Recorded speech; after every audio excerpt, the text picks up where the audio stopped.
Okay, section 1.2 then. And if you watch the video on section 1.1, we were pointing out these diagrams here, and we were saying we have strong negative correlation, strong positive correlation, or in fact, if you look at this one, it's actually a perfect negative correlation because all the points are exactly lined up in a straight line. This is a perfect positive correlation. And this is how we've been categorizing correlations.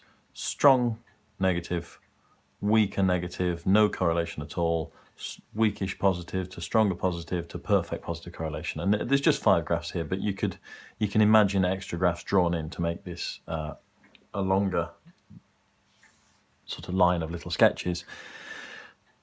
But at the moment, we're still saying this is positive, this is negative. Positive, obviously, with a positive gradient. Negative, if the line of best fit has a negative gradient. And we're saying it's strong or weak. So strong meaning the data points are all close to the line, and weak meaning the data points are not particularly close to the line. Now, if we're going to talk like that, we could do with, being mathematicians, we could do with a better way of describing it. We could do with putting some quantities to what do I mean when it's strong, what do I mean when it's weak. And the scale we're going to use is between -1 and 1. So a perfect negative correlation we're going to say is -1, a perfect positive correlation we're going to say is 1, and we would like to be able to put a number to it. So 0 is no correlation, -1 is perfect negative, +1 is perfect positive. And if you look at these numbers here, so -0.8, this is a sort of strong negative correlation. These points are quite close to the line. R is 0.3, the correlation is positive, but these points are a bit further away from the line. They're not all bunched up too much around the line. So that's trying to give you the idea there. But that's all that's happening really in section 1.2. That's almost it. That's almost everything I could say. There's a little bit more. This thing that we're calling, that they're giving the letter R here, is what we're going to call a correlation coefficient. Now, there are different correlation coefficients, and the one that we're looking at is the PMCC, the product moment correlation coefficient, okay? Now, what that means is it's the number that we have a set of data on our scatter graph, or picture it as your x, y data, your bivariate data in a table. This x value goes with this y value and so on. Take all of those data and you can calculate a number which we'll call the product moment correlation coefficient. That number will be between -1 and 1. The closer it is to +1, the stronger the positive correlation. The closer it is to -1, the stronger the negative correlation. The closer it is to 0 in the middle, the weaker the correlation is, okay?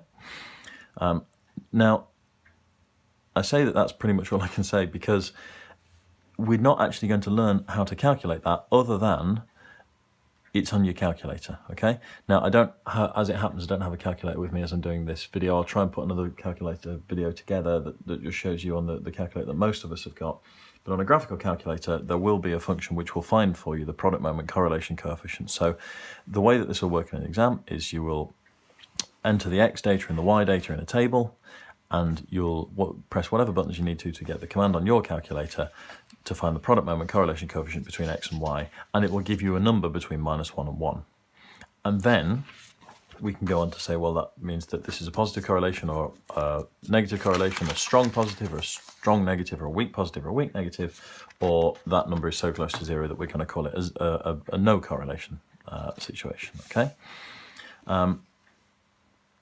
So, for example, in example 2 here, we've got a table from the large data set. The first question just being about the large data set, calculate the product moment correlation coefficient for the remaining 8 days. So that is sorry, just a second. This is the daily mean wind speed in knots and the maximum gust recorded for the first 10 days in September in Hearn in 1987. Calculate for the remaining 8 days. Okay, so there will be another 8 days. We'll take these numbers and these numbers, we'll put those in your calculator. Sorry, the remaining 8 means not counting these two, doesn't it? So we take the 4 and the 13, the 4 and the 12, we put all those in the calculator and look it up in your particular calculator's manual, and you'll get this number out. Now that is a number that's very close to 1, so we're going to say this has got a good, strong, positive correlation, okay? If that number came out as 0.1, we'd say it's got a much weaker positive correlation, or probably it looks like no correlation at all, okay?